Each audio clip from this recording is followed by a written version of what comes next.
అచ్చ తెలుగు విద్యార్థితో తెలుగు రాష్ట్రాల first rank నారాయణదే.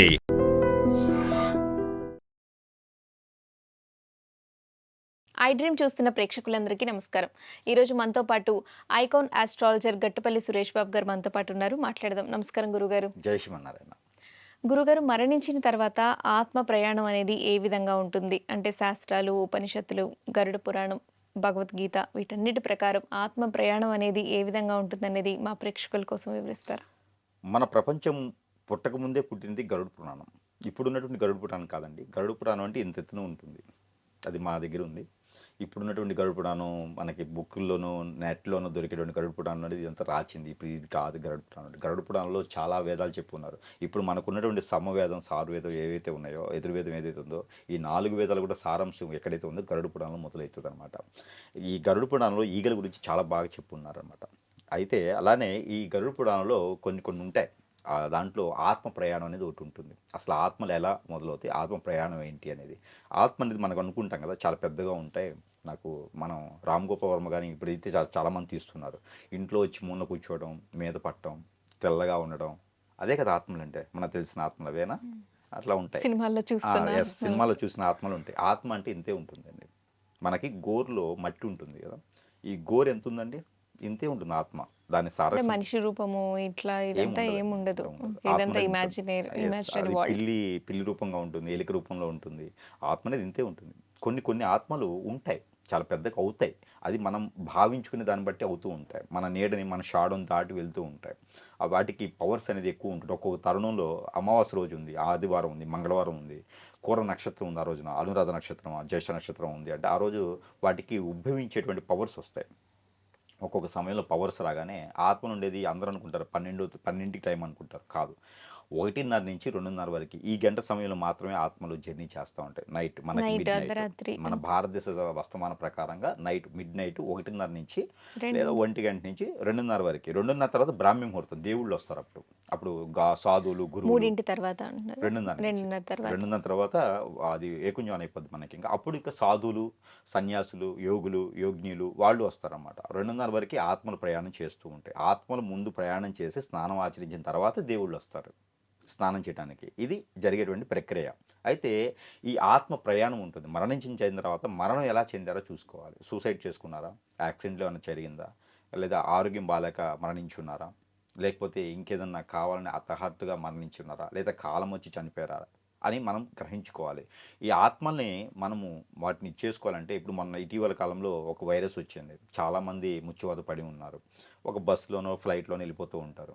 ఆటోమేటిక్గా అది వాళ్ళు ఇదైపోతారు. ఉగ్రవాదులు బాంబులు ఇస్తూ ఉంటారు, వెళ్ళిపోతూ ఉంటారు. అవన్నీ కూడా హఠాత్ మరణం అంటారు. మనకు తెలియకుండా జరిగిపెట్టి మరణాలు కాదు, గండాలు. ఆ గండాలు తప్పించుకుంటే మరణం ఉండదు. లేకపోతే ఆ గండం అలానే ఉందంటే మరణం కింద వెళ్ళిపోతూ ఉంటుంది. అలాంటి మరణాలకి చెందినప్పుడు ఆత్మలు అయిపోతాయి. ఆ ఆత్మలు మామూలుగా జీవాత్మ, పాపాత్మ, కిర్మాత్మ అని 3 ఉంటాయి అన్నమాట. 3 ఆత్మలు మరణించగానే వెళ్ళిపోయేది ఒక ఆత్మ వెళ్ళిపోయి లెక్కలు చూసుకుంటుంది. అక్కడ చిత్తగుప్త దగ్గర లెక్కలు చూసుకుంటుంటుంది. అలాంటి జీవాత్మ ఉంటుంది. మన జీవుల ప్రకారం అంటే మనం చుట్టూతోనే ఇప్పుడు మనం మాట్లాడుకుంటున్నామంటే మీ వెనక ఒక శక్తి ఉంది. సో ఇక్కడ ఏంది, మనకు కనపడదు. మానవ జీవాలకి ఏంటంటే చర్మం ఉన్నంత వరకు కొన్ని కనపడవు మనకి. కొన్ని శక్తులు నేర్చుకుని లేకపోతే విద్య తీసుకున్న వారికి అయితే కొన్ని కనిపిస్తూ ఉంటాయి. ఆ ఆత్మలు చాలా పవిత్రంగా ఉంటాయి అన్నమాట. కొన్ని రకాలు కొంతమంది గురువులకి, ఇప్పుడు మేము ఉన్నాం అనుకోండి, మేము ఆత్మనే తీసుకుంటాం. మేము పరి, జిన్ను ఇలాంటివి తీసుకుని వాటి వల్ల మేము పనులు చేపిస్తాం, మంచి పనులు చేపిస్తాం. ఇవి కూడా ఆత్మలే. కాకపోతే ఏంటంటే మేము ఎట్లా చేపిస్తాం, మేము చెప్పినట్టు వినేలాగా వాటి యొక్క సాధన ఉంటుంది. సాధన చేసుకొని మంచి పనులు చేయించేలాగా చేపిస్తూ ఉంటాము. కొన్ని రకాల ఆత్మలు ఉంటాయి, అవి కొరి దెయ్యాలంటారు. కొరి దెయ్యాలు అలా ఆత్మలు ఉంటాయి. అవి ఎందుకు వస్తాయి అంటే యాక్సిడెంట్లు అవటం, చనిపోవటం, వాటికి తర్పణం చేయకపోవటం, వాళ్ళకి తరపున ఎవరు లేకపోవటం, అనాథాలు అంటారు కదా, అలాంటి వాళ్ళు ఏంటంటే వీళ్ళు దెయ్యాలు అయిపోతారు అన్నమాట. కోరికలు ఉన్న వారందరూ కూడా అవి జీవాత్మలు అయిపోతాయి. అవి ఇక్కడే ఉండిపోతాయి, పైకి వెళ్ళవు. ఇవి వాళ్ళు ఎట్లా వెళ్ళాలి అంటే ఎవరిని పట్టడం కానీ, ఎవరిని ఇబ్బంది పెట్టడం కానీ, ఎన్నో రకాల ఇబ్బంది పెట్టడం కానీ చేస్తూ ఉంటాయి. అలా ప్రయాణం చేసి 3.5 సంవత్సరాల పాటు మన భారతదేశ వ్యవస్థానం ప్రకారంగా 36 మాసాలు భూమి మీదే ఉంటాయి ఆత్మలు. ఆత్మలు భూమి మీద ఎవరైనా బాడీలో దూరిని అనుకోండి, ఆ దూరిన తర్వాత ఇంకా వాళ్ళని తీసుకెళ్ళిపోతే తప్పితే ఆ ఆత్మలు వెళ్ళవు. ఇక నా బోటోల దగ్గరికి గురువు దగ్గరికి వెళ్తే అప్పుడు వాటి నుంచి బయట తొలగించేసి ఆ బాడీలో నుంచి ఆత్మ తీసేసి ఆ ఆత్మకి ప్రయాణం చేసేదానికి ఉంటుంది. అలాంటి వాటికైతే కనుక ఏది కొరువులు పట్టిని, ఆత్మలు పట్టిని, దెయ్యాలు పట్టిని, భూతాలు పట్టిని అంటారు కదా, వాటికైతే. మామూలుగా ఆత్మలు అయితే కనుక సాదాసీదగా చనిపోయేసి వారికి తర్పణ వదిలితే కనుక ఆత్మ జీవనం అనేది 1 year పడుతుంది. మనకి 360 రోజులు పడుతుంది. 365 రోజులు జర్నీ పడుతుంది వాటికి. ఇక్కడ ఉండి భూమి మీద అన్ని రకాలు చూసుకోండి, కోరికలు తీర్చుకోవాలి వాటిని. ఆ కోరికలు ఇక్కడ పెద్దవారు ఉంటారు కదా, ఇక్కడ ఉన్నవారు, వారి తర్వాత కాలంలో ఉన్నవారు అందరూ కూడా వారికి ఏదైతే చేస్తూ నేను చేయలేకపోయానే, నేను చనిపోయాను, ఇంక నా వల్ల కాదన్నప్పుడు వాళ్ళలో చేసేసి ఆ సంకల్పం అంతా పూర్తి చేసుకుని 1 year జర్నీ చేస్తూ ఉంటాయి. అప్పుడే మనము ఏదైనా పుణ్య నదుల్లోనూ పుణ్యస్థానాల్లోనూ మనం తర్పణం అనేది ఖచ్చితంగా ఇవ్వాలి. ఆ వంశస్థులు ఎవరైతే ఉన్నారో తర్పణం అనేది ఎవరో ఒకరు ఇవ్వడం ద్వారా ఆత్మ సంతృప్తితో పైకి చెందేసి అప్పుడు మళ్ళీ వాళ్ళకి జన్మ అనేది ఉంటుంది. ఆ లోపు జన్మించారంటే మాత్రం వాళ్ళకి బాలదిష్ట రోగాలను ఉంటాయి. 1 year లోపున ఎవరైనా ప్రెగ్నెన్సీ అయ్యేసి, ఇప్పుడు ఇంట్లో ఎవరైనా కాలం చేస్తున్నారు, 1 year లోపున వాళ్ళ చుట్టాలు కానీ బంధుమిత్రులు ఎవరైనా ప్రెగ్నెన్సీ అయ్యేసి మళ్ళీ మగపిల్లలు పుడితే కనుక వారికి జీవలో వారికి మనకి బాలారిష్ట రోగాలు అంటారు. ఆ బాలిష్ట రోగాలు వచ్చి మళ్ళీ వాళ్ళని ఇబ్బంది పెడుతూ ఉంటాయి అనమాట. అందుకనే 1 year తర్వాత పుట్టే పిల్లలకు మాత్రమే ఆ పేర్లు పెట్టుకోవాలి. 365 రోజులు మాత్రం పెళ్లి చేసుకోకూడదు, ఆ పేర్లు పెట్టుకోకూడదు. ఆ జీవాత్మ మనకి అందుకోసమే దాన్ని ఏమంటారంటే మనకి కీడు అంటారు. ఆ సంవత్సరం పాటు కీడు అంటారు. ఆ కీడుని మనము కీడుగానే చూసుకోవాలి. దేవాలయాలకు వెళ్ళొచ్చు అంతే, కీడు అంటే అంతే. మనకి ఆ ఆత్మ పైకి వెళ్ళాలంటే 360 రోజుల తర్వాత మనం వదిలేది సంవత్సరికం అంటారు. ఆ సంవత్సరికం అయిపోయిన తర్వాతనే ఆత్మలు వెళ్ళిపోతుంటాయి. అంటే ఈ సంవత్సరం పాటు కూడా జర్నీ అనేది ఆత్మలు చేస్తూ ఉంటాయి. కాబట్టి మనం చాలా జాగ్రత్తగా ఉండడం చాలా మంచిది. ఆత్మ ప్రయాణం గురించి చక్కగా వివరించారు. ధన్యవాదాలు గురుగారు. And for more videos, Please subscribe to iDream channel. Subscribe to iDream Media. Please subscribe to iDream. Please subscribe to iDream. Please subscribe iDream. And please subscribe to iDream. For more videos, subscribe to iDream.